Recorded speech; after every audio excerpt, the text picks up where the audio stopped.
Hello everyone, आज के इस वीडियो लेक्चर में हम देखेंगे कि हमारे पास अगर दो लिस्ट दी हुई हैं तो उनका यूनियन या इंटरसेक्शन हम कैसे परफॉर्म करेंगे इन पाइथन। तो सबसे पहले हम देखते हैं कि लिस्ट के साथ हम काम कैसे करते हैं, जो हमने पिछली वीडियोस में भी देखा हुआ है। उसकी जो लिंक है मैं डिस्क्रिप्शन बॉक्स में पुट कर दूंगी।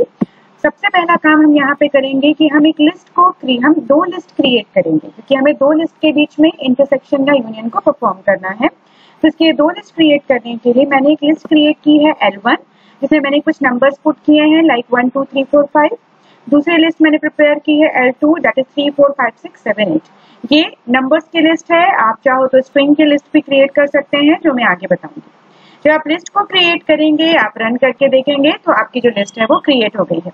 After creation of the list हमने इसको सिंपली डिस्प्ले कराना चाहा है कि वो लिस्ट में जो भी कंटेंट है वो डिस्प्ले होंगे, तो हम प्रिंट कमांड यूज करेंगे। एक मैसेज टाइप किया original list, print L1 print L2। जो आप रन करेंगे तो आपको ये वैल्यूज जो हैं, जो हमने लिस्ट बनाई हुई है, वो आपको ओरिजिनल लिस्ट स्क्रीन पे दिखेगी। अब बारी आती है कि आपको इंटरसेक्शन और यूनियन परफॉर्म करना है, तो उसके लिए मैंने एक फंक्शन क्रिएट किया है, या कहें फंक्शन को डिफाइन किया हुआ है। सबसे पहले फंक्शन डिफाइन करने के लिए हम कीवर्ड यूज करते हैं डेफ। उसके बाद मैंने फंक्शन का नाम दिया हुआ है, वो फंक्शन का नाम आप कुछ भी रख सकते हैं। मैंने यूनियन अंडरस्कोर इंटरसेक्ट दिया हुआ है।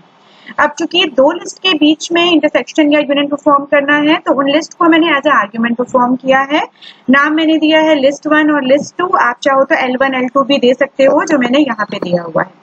बट फॉर डिस्टिंग्विश करने के लिए मैंने उनका नाम डिफरेंट दिया हुआ है। तो जो भी ये लिस्ट है, list1 में L1 की जो लिस्ट है वो ट्रांसफर हो जाएगी, और list2 में L2 की जो वैल्यूज हैं लिस्ट की वो ट्रांसफर हो जाएंगी। अब बारी आती है कि हम इसमें यूनियन कैसे परफॉर्म करेंगे। तो कभी भी लिस्ट में यूनियन या इंटरसेक्शन ऑपरेशन परफॉर्म नहीं कर पाते हैं, तो उसके लिए हमें उस लिस्ट को सेट में कन्वर्ट करना पड़ता है। तो यहाँ हमने क्या किया, उसको सेट में कन्वर्ट किया। तो list1 को सेट में कन्वर्ट किया, list2 को सेट में कन्वर्ट किया। देन उसके बीच में हमने यूनियन ऑपरेशन परफॉर्म किया, जिसके लिए हम इस ऑपरेटर को यूज करेंगे।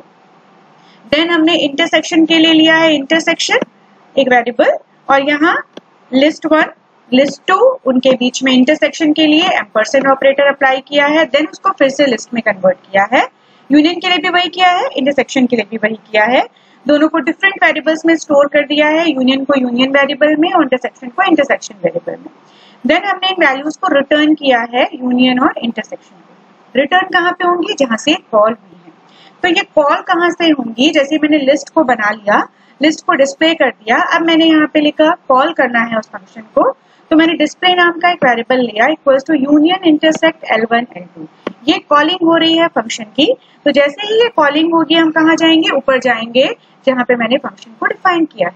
यहाँ पे वो ऑपरेशन परफॉर्म होंगे और वेरिएबल रिटर्न होंगे यूनियन और इंटरसेक्शन। जब वेरिएबल रिटर्न होंगे तो मैंने लिखा print union of set to list, एक मैसेज आएगा। प्रिंट किया डिस्प्ले 0। 0 इसलिए क्योंकि पहला जो रिटर्न वैल्यू है वो यूनियन के लिए है, वो 0 से रिप्रेजेंट होगा, और दूसरा जो रिटर्न वैल्यू है वो इंटरसेक्शन है, जो 1 से रिप्रेजेंट होगा।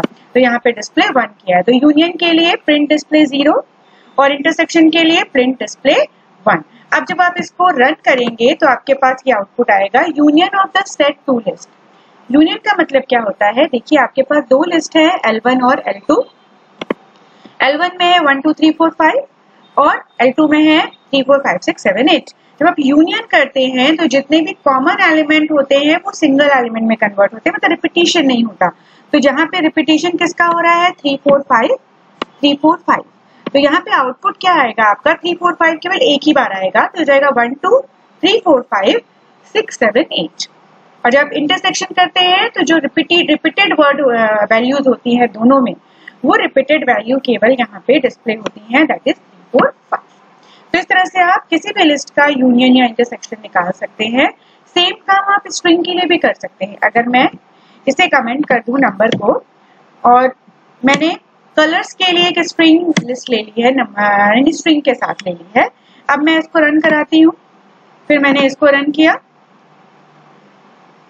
यहाँ पे जब आप इसको प्रिंट करेंगे, पहले ये एग्जीक्यूट हो जाए, ये देखिए आप प्रिंट कर रहे हैं तो यहाँ पे आ रहा है रेड ग्रीन येलो और ब्लू ग्रीन पिंक येलो। अब यहाँ पे इसे एग्जीक्यूट करना पड़ेगा आपने आपके फंक्शन को। फंक्शन को रन किया, फंक्शन को रन करने के बाद कॉलिंग को रन किया। अब देखिए यहाँ पे दो लिस्ट आ गई आपके पास, येलो रेड। रिपीटिशन किसका हुआ है? रिपीटिशन हुआ है ग्रीन का, तो ग्रीन केवल एक ही बार आएगा और बाकी सारी चीज ग्रीन और येलो, सॉरी ग्रीन और येलो, तो ग्रीन और येलो एक ही एक बार आएगा, तो आउटपुट आएगा आपका yellow red blue pink and green. और येलो और ग्रीन चूंकि रिपीट हुए हैं तो वो इंटरसेक्शन में आपको डिस्प्ले। तो इस तरह से आप यूनियन इंटरसेक्शन परफॉर्म कर सकते हैं in numbers as well as in string. So thank you so much. For any query आप कमेंट कर सकते हैं, I will definitely answer for that. Thank you so much.